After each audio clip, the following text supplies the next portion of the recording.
in some black. Okay. So now this part is relatively light.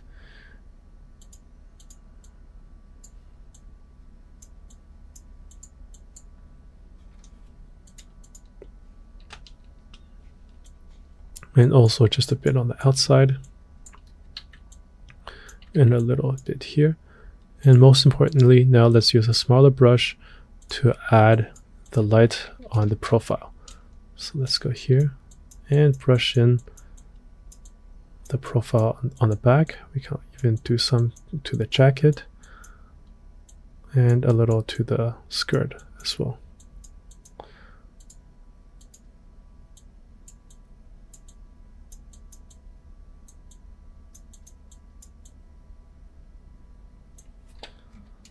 Okay, and now if you take a look, you'll see that, okay, this is a lot more stand out from the background. I can also paint it here so the mask doesn't make the leg look too dark, as well as the skirt. Okay, so this is quite alright, I would say.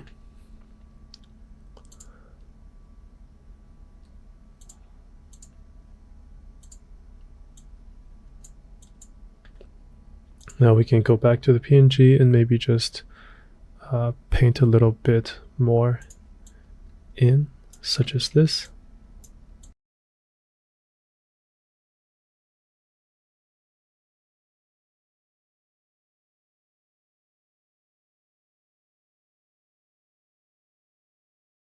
Okay, and for the rest we can go to this image and we can just add our balance, our color balance over it by clicking duplicate layer and moving this to the 2.2-1 EXR.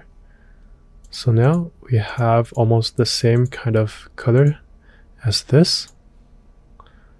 So there's not too much to change. So this also makes our shots consistent. We just need to go here, maybe for the midtone, dial down the red a little. Yep, okay. And for the rest, we can add the same amount of threshold. So to just enough of the corners here. If you don't see it, you can just move the number a little over.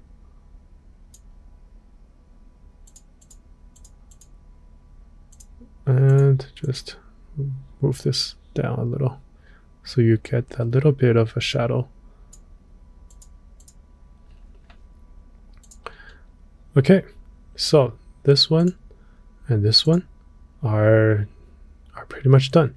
So I'm going to save this.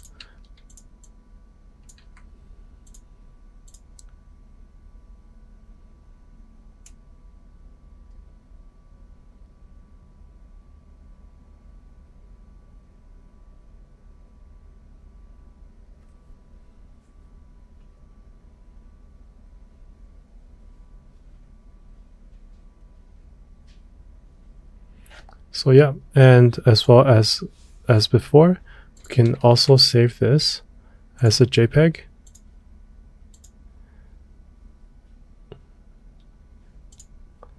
And with the JPEG, whoops, not this one here. With the JPEG, we can add the sharpen, but it's not noticeable unless you zoom in. And we can also, just do the 21:9 crop. So here I'm going to crop it around here. So we just see a little bit of the dashboard, and then their heads are the top 1/3, and this this line stops at the bottom 1/3. And this line is near the middle of the division. So we do that. So you have a nice composition here.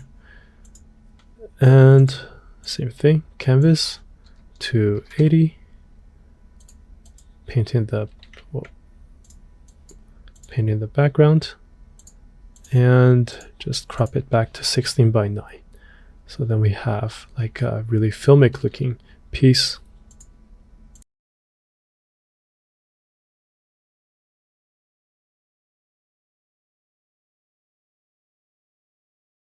And save.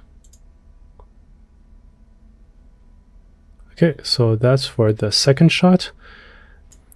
Okay, and now let's move on to the third image. For the third image, I will just be using a JPEG that I rendered earlier. The EXR is still being rendered, and it's going to take another 4 hours. So this is a huge image, I think, because there's a lot of reflections going on, so the light bounces and everything. So the third shot is taking forever to render. So I will be using a JPEG as an example. So the idea is the same as the previous one, where we add a curve first to get the contrast. So we want this character to be more stand out.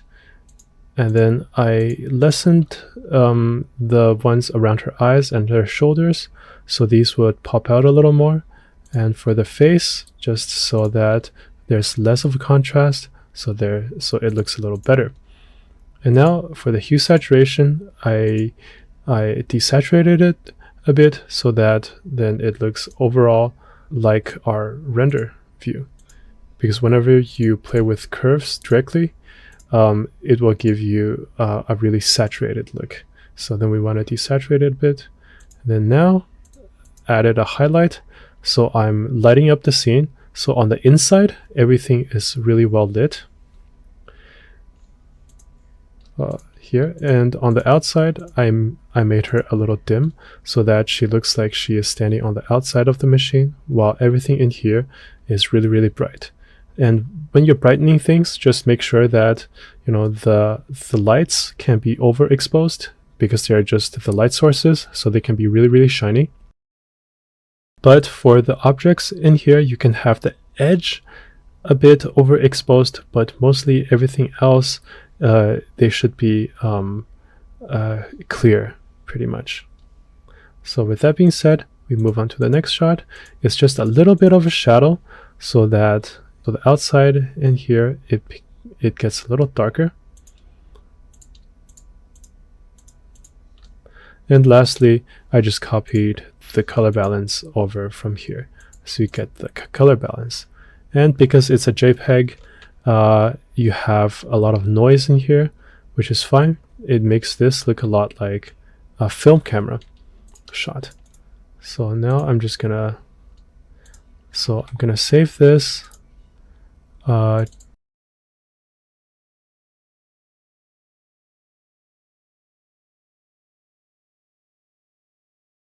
And gonna open up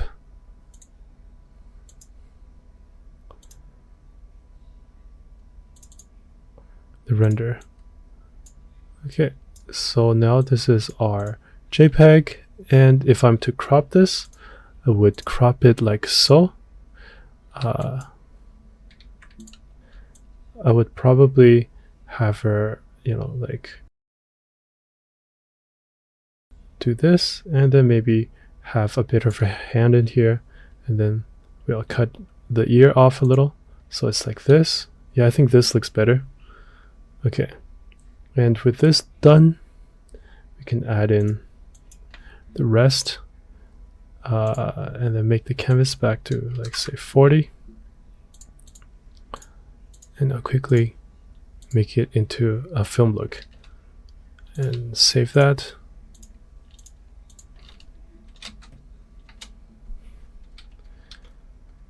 And now for the last shot, it's pretty much the same thing.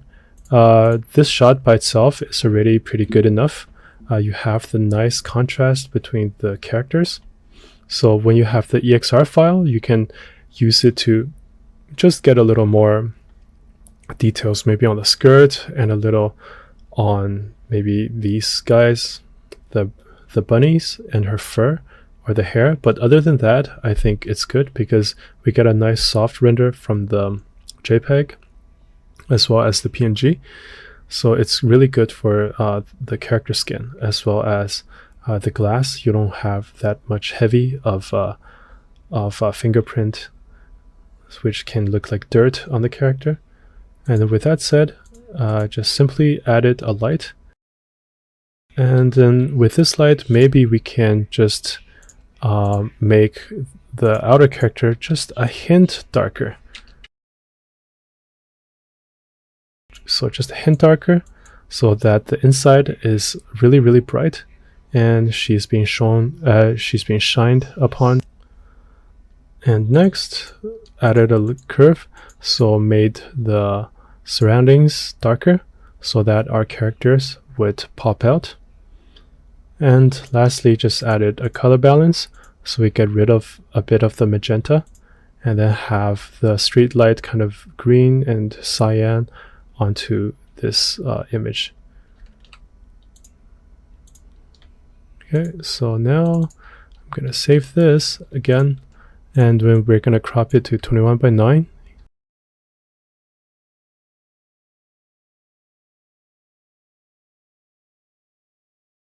So with this, I'll probably crop it just so that we get the head on top, and then she's on the 1/3 line, and then you have her hand here to see exactly what she's doing, and like that.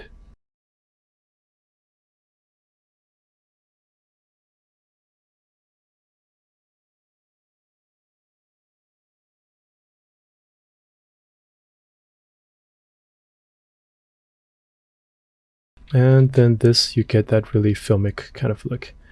Or actually, if you want, you can also, for this shot, maybe give it a bit of a shine like that. Just a little bit.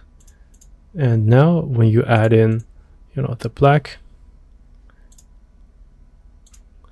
you can still see the border here. So then this part becomes really filmic looking. So you can make this a little, just a little bit, so you can see the border clearly, or else it's going to blend into the scene. So you can just do a little bit of that. And then since we lit it a little green, you can give it a bit of a green hint, just a little bit. And then it'll have that film look. Okay. So I'm gonna save that. And why do we add all these into 21:9s? Because you'll see that once we put them all together, they look like a really cool screen grab kind of shot. So I'm gonna, with the 4 images placed together like this, we can clearly see that whether or not the colors, lighting, and contrast are consistent in our photoshopping, which I think in this case is looking quite consistent and good. I think they look very much like the screenshots of a movie, which means the composition that was planned all along also worked quite well together. And when you put them together, they tell a coherent narrative, which means we have accomplished our mission in creating a series of narrative-driven cinematic images. And from this, I think people can really interpret the story we have set out to tell. So pat yourself on the back, because you have done a great job following along this tough course.